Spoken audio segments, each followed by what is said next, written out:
அனைவருக்கும் வணக்கம். தீபாவளியும் திரைப்படங்களும் நிகழ்ச்சியோட 35வது பகுதிக்கு உங்களை அன்போடு வரவேற்கிறேன். இந்த நிகழ்ச்சியில் 1938ல தொடங்கி 1981 வரைக்கும் தீபாவளிக்கு ரிலீஸ் ஆன படங்கள், அதில் வெற்றி பெற்ற படங்கள் என்ன, தோல்வி அடைஞ்ச படங்கள் என்ன அப்படிங்கிறத ஒரு சின்ன அவுட்லைனாக நம்ம பார்த்துட்டு வரோம். அதோட கண்டினியூஷன் தான் இது. நேற்று என்னோட பதிவில் ஒரு டைரக்டரை பற்றி சொல்லியிருந்தேன். அவர் பாரதி ராஜா தான். பாரதி ராஜா என்ன பண்ணுறாரு, ஏப்ரல் 30, 1982 ஒரு படத்தை ரிலீஸ் பண்ணுறாரு. படத்தோட பேர் காதல் ஓவியம். பாரதி ராஜா சார் ரொம்ப ரசித்து செதுக்கி செதுக்கி எடுத்த ஒரு படம் காதல் ஓவியம். ஆனால் அந்த படம் ஒரு ரெஸ்பான்ஸே கிடைக்கல ஆடியன்ஸ் கிட்ட. இன்னொன்று, காதல் ஓவியத்தில் எல்லா பாடல்களும் எவ்வளோ இனிமையான பாடல்கள். இன்றைக்கும் நம்ம அந்த பாடல்கள்லாம் கேட்குறோம். ஆனால் அந்த படம் ரிலீஸ் ஆன காலகட்டத்தில் ஒவ்வொரு பாட்டுக்குமே தியேட்டரில் ஆடியன்ஸ் கத்துவாங்க, தியேட்டரை விட்டு வெளியே போவாங்க. இதுதான் அந்த படத்துக்கும் பாட்டுக்கும் கிடைச்ச ரிசப்ஷன். படம் ஃபெயிலியர் ஆயிடுச்சு. ஸோ பாரதி ராஜா என்ன பண்ணுறாரு, அப்படியே அவருடைய பாணியை மாற்றி இன்னொரு படம் எடுக்கிறாரு. கம்ப்ளீட்டாக சேஞ்ச் ஆகிட்டு என்ன பண்ணுறாரு, வாலிபமே வா வா அப்படின்னு ஒரு படத்தை எடுக்கிறாரு. இந்த படம் 1982 தீபாவளிக்கு ரிலீஸ் ஆன திரைப்படம். கார்த்திக் ராதா நடித்த இந்த படத்தில் கதை கலைமணி, இசை இளையராஜா, திரைக்கதை வசனம் டைரக்ஷன் பாரதி ராஜா.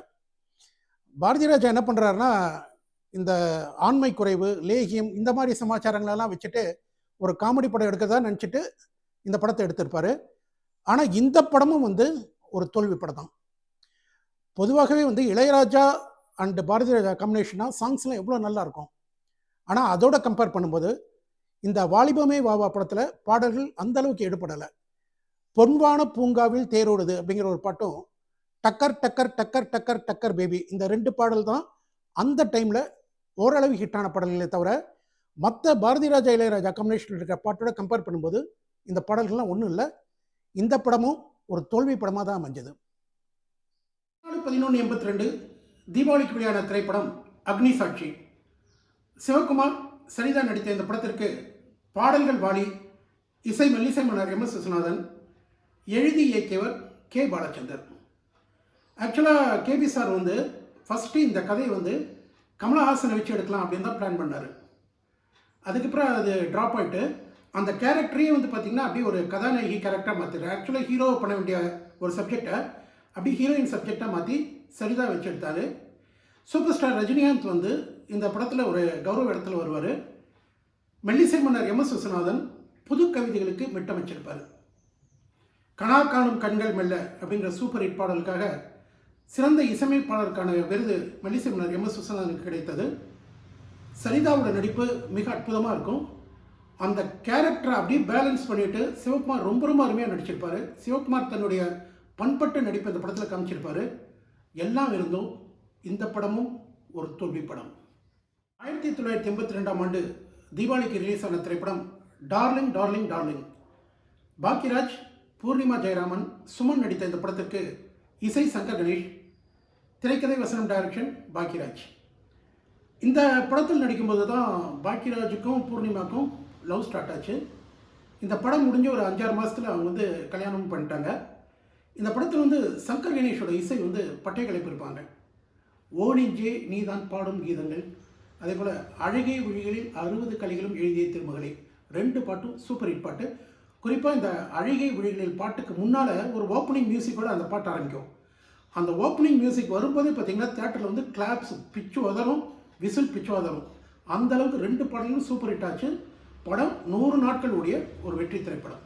11/11/82 ரிலீஸ் ஆன திரைப்படம் பகடை 12. கமலஹாசன், ஸ்ரீபிரியா, YG மகேந்திரன் நடித்த இந்த படத்திற்கு கதை அபர்ணா நாயுடு, தயாரிப்பு சாந்தி நாராயணன், டைரக்ஷன் தாமோதரன். இந்த படத்துக்கு பாடல்கள் கவிஞர் கண்ணதாசன், கவிஞர் வாலி, இசை சக்கரவர்த்தி. இது ஒரு மார்ஷியல் ஆர்ட்ஸை பேஸ் பண்ணி எடுத்த ஒரு படங்கள். நிறைய ஃபைட்ஸ் தான் இருக்கும் இந்த படத்தில். வரவேண்டும் மகாராஜன், தர வேண்டும் சுபராகம்ங்கிற ஒரு பாட்டு, அந்த ஒரு பாடல் மட்டும் தான் இந்த படம் இந்த டைமில் ஹிட்டான ஒரு பாடல். படத்தில் நிறைய ஃபைட்ஸ் மட்டும் தான் இருக்கும். இந்த படத்தை பற்றி கல்கியில் விமர்சனம் என்ன அப்படின்னா, கமலஹாசன் நிறைய குங்ஃபு ஃபைட் போட்டு டைமை வீணடிச்சிட்டாரு அப்படிங்கிறது தான் இந்த படத்துக்கு விமர்சனம். 1982 தீபாவளிக்கு ரிலீஸ் ஆன இன்னொரு திரைப்படம் நிழல் தேடும் நெஞ்சங்கள். ராஜீவ், விஜயசாந்தி, வடிவுக்கரசி, ஸ்ரீகாந்த் நடித்த இந்த படத்திற்கு கதை வசனம் திருப்பூர் மணிமாறன், இசை இளையராஜா, ஒளிப்பதிவு direction PS Nivas. PS Nivas அவர்கள் டைரக்ட் பண்ண 3வது திரைப்படம் இது. இந்த படத்தில் ஹீரோக்கு டப்பிங் பண்ணியிருக்கிறது பார்த்திபன் சார் பண்ணியிருப்பார். இளையராஜா இசையில் பூக்கள் சிந்துங்கள் கொஞ்சம் தேவ சொந்தங்கள்ங்கிற பாட்டு ஒரு சூப்பர் ஹிட் பாடலாக அமைந்தது.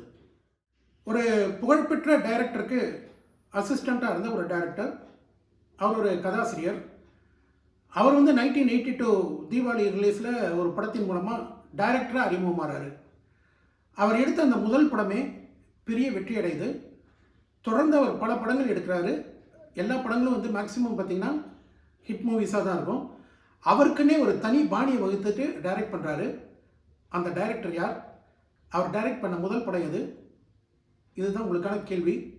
விடை தெரிஞ்சவங்க சொல்லலாம், தெரியாதவங்க ஜஸ்ட் ஒன் டே வெயிட் பண்ணுங்கள், நாளைக்கு சொல்கிறேன். நன்றி, வணக்கம்.